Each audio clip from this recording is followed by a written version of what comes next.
Hey Slayers, I'm the world's coolest second enthusiast, SEGASLAYER64, and boy oh boy, I'm thinking of making these Second Slayer complaint episodes about every Friday now, but no, this actually isn't the video that was planned for today. Oh no. Actually, the video that was actually planned for today didn't come because, well, oh boy, do I have a story for you. Just give me a second though.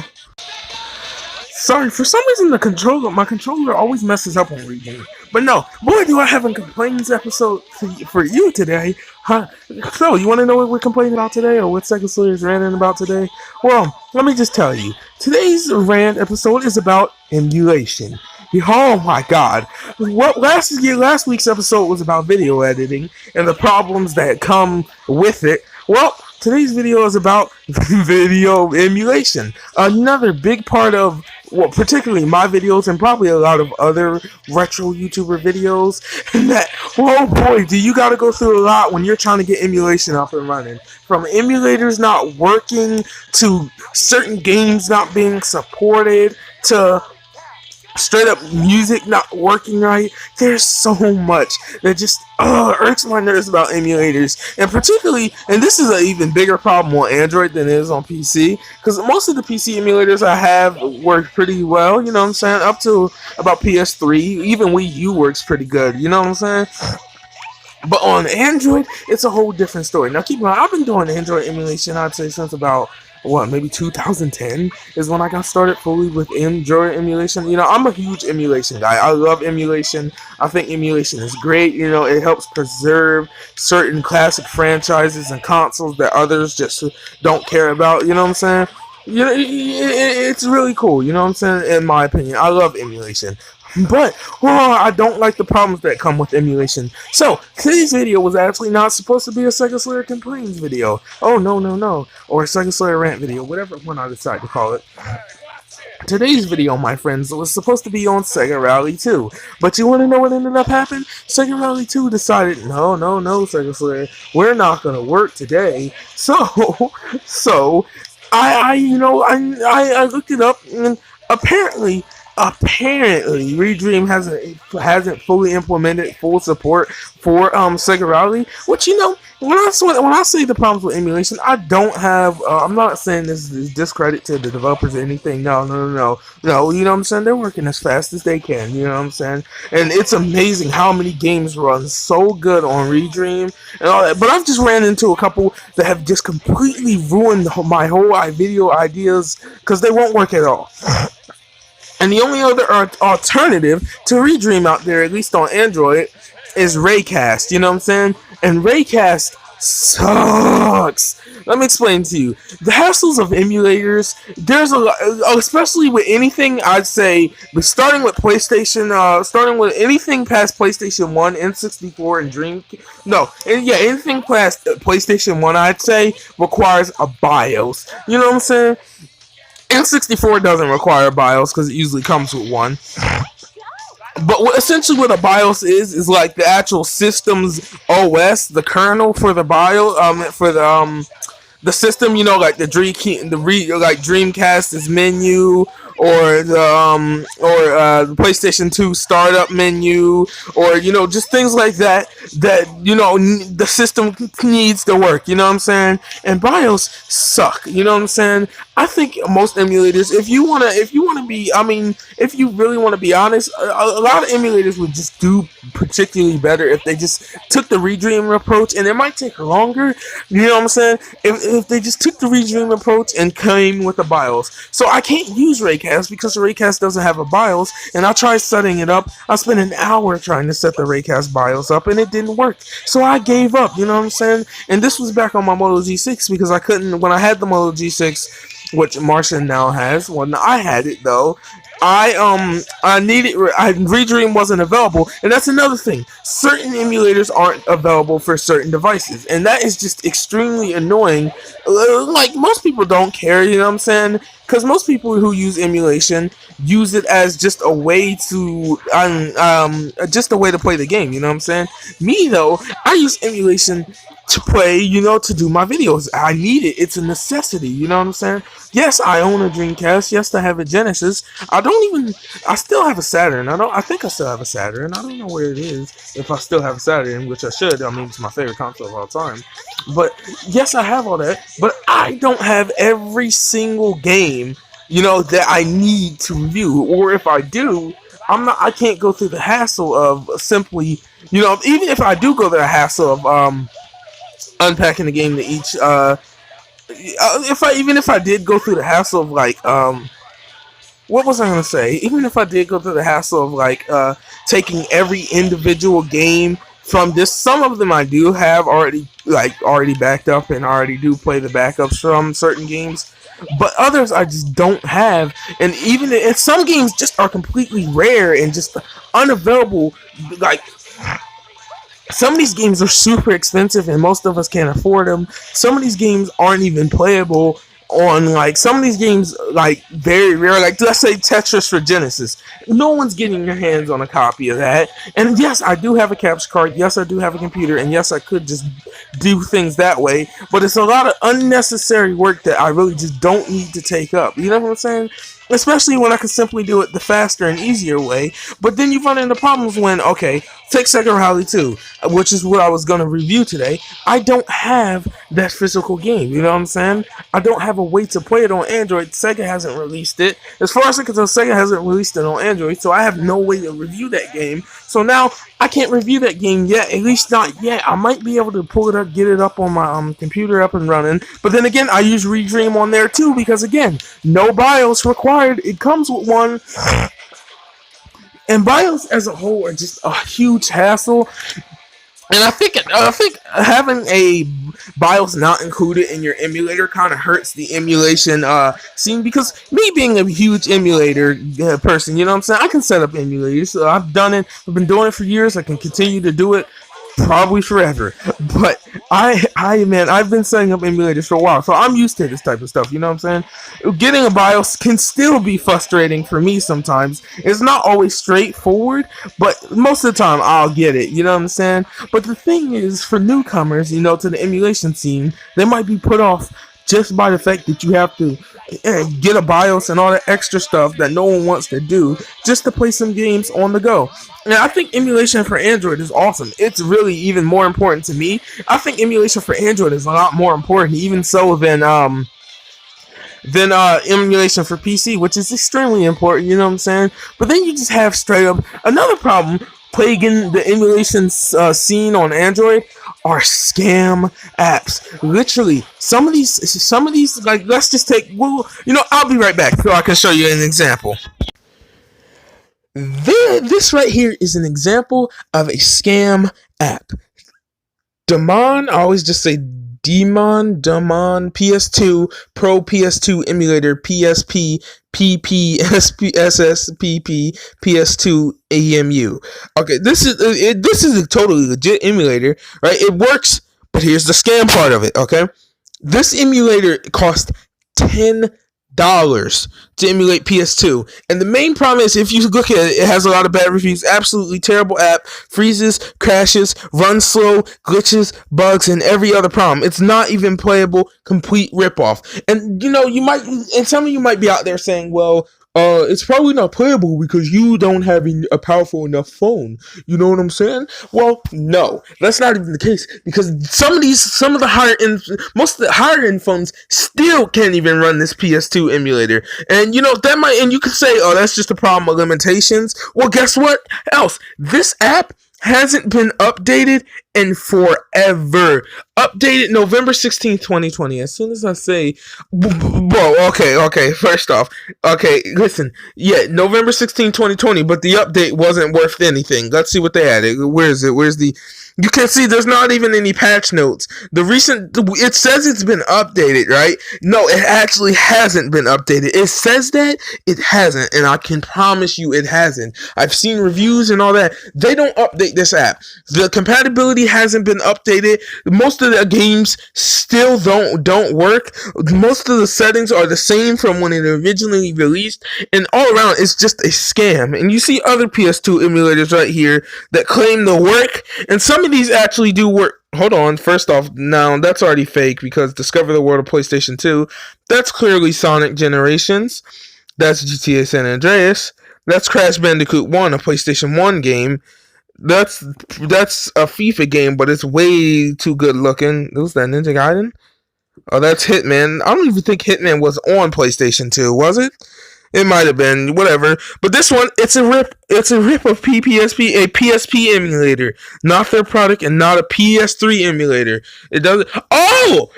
Even more so. Would you look at that? It claimed to be a PS3 emulator. That is actually crazy. You know what I'm saying? Wow. It claimed to originally be a PS3 emulator. Look at this one. Look, you can clearly tell this is another scam. Oh, that's a picture of Sonic Forces right there. That's Crash Bandicoot, the Insane Trilogy, so that's already a scam. Don't know which game that is. That's again Hitman, but Hitman's probably a PSP game.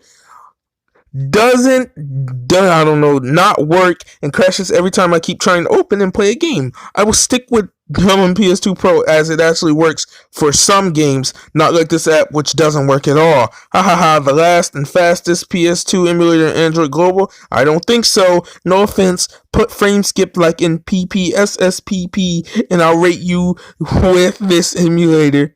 Look at this. Wouldn't start, just kept crashing before anything could happen. This is... I'll be right. Would you look at that Sonic Adventure 2 gameplay, although he hates Sonic Adventure 2. Don't worry, I've decided I'm going to continue the Sonic Adventure 2 Let's Play. It'll be back soon enough. I'm probably going to record the first episode of the Dark Story tonight. Don't worry. But off that topic now. Let's get off that topic for a second. And let's get on the topic of the fact that I am so sick of this. You know what I'm saying?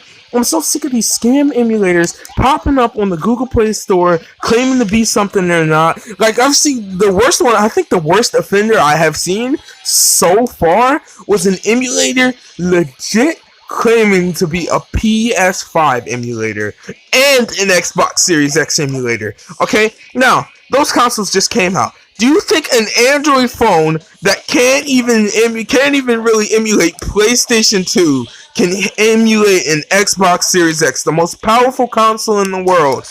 Oh, and it gets worse than that. It might even get worse than that.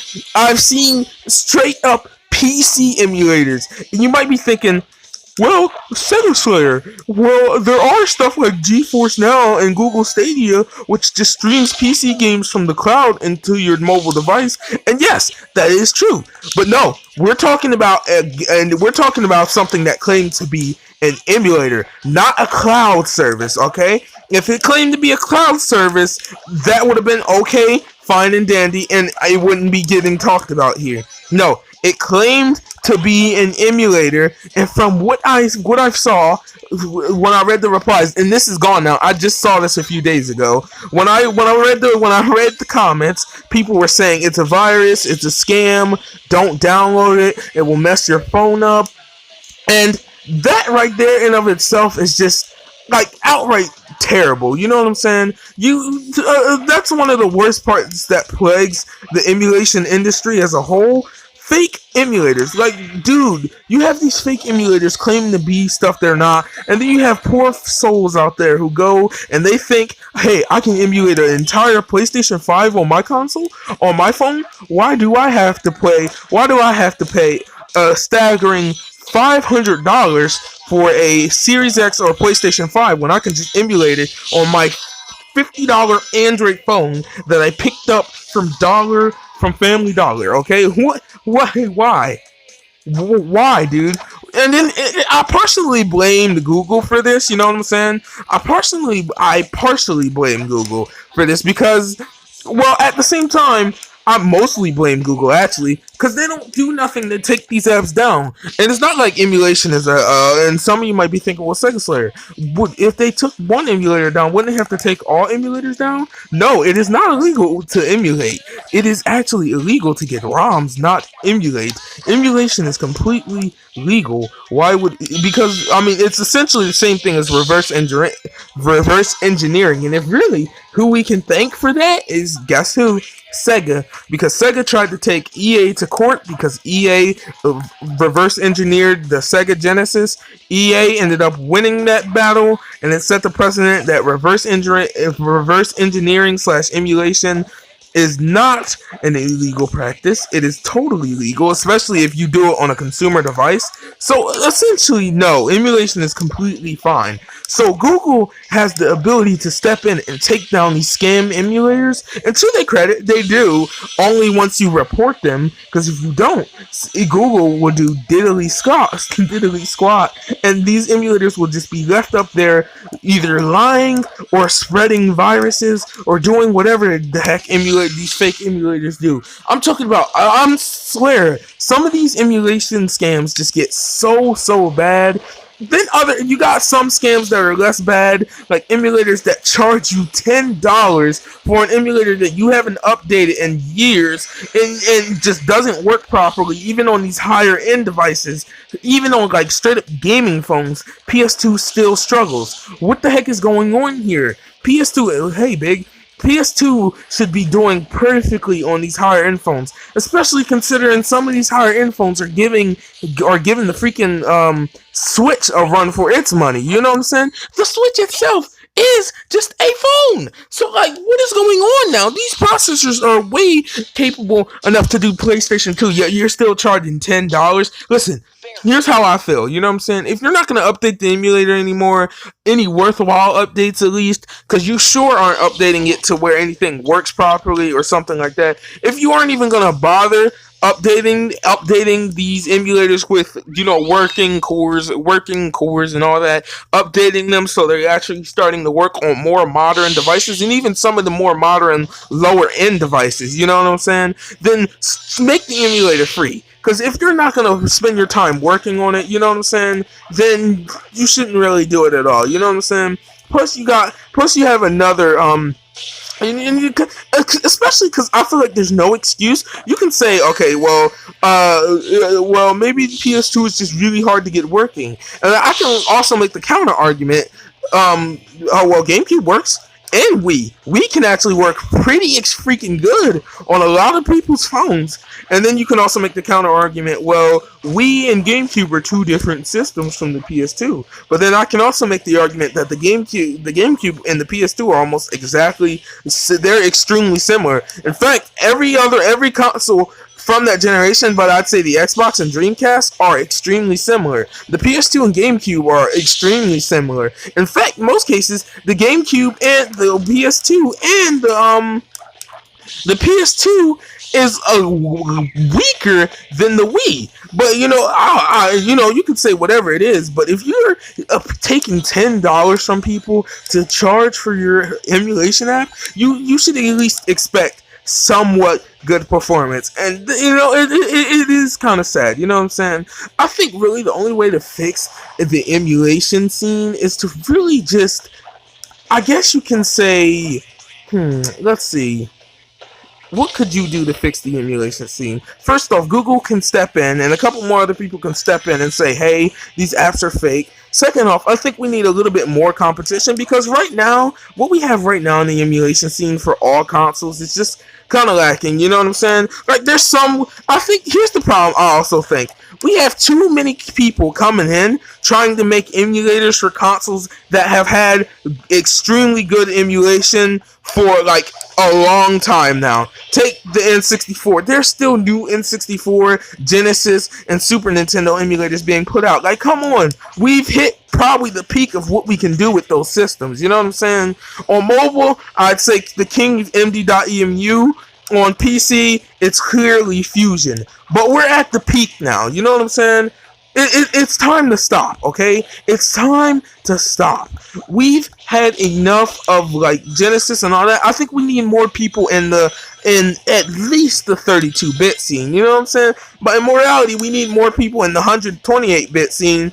Although, fun fact, the consoles aren't really 128-bit, but you're getting what I'm saying now. We've had enough. Okay, it's time for more people to start coming in and working on emulation, and it's been starting to happen with Nintendo Switch emulation, and I've seen a lot of fake emulators on that too. Which there are some real ones that actually do work, but not really good on mobile. But I mean, there are some that do work, and then you have other emulation like Citra and all that. But I really think the main problems that you can fix with emulation are the scamming, and simply more emulators, especially these later emulators, should start coming with BIOS of some sort, even if it's like a custom made BIOS, like Redream. Redream comes with a perfect custom made BIOS, and it really does help, and it's why Redream has become probably the most used emulator for Dreamcast out there, period. And I also think Google and more of these app developers should step up and get rid of more of these fake apps claiming to be PS3 and PC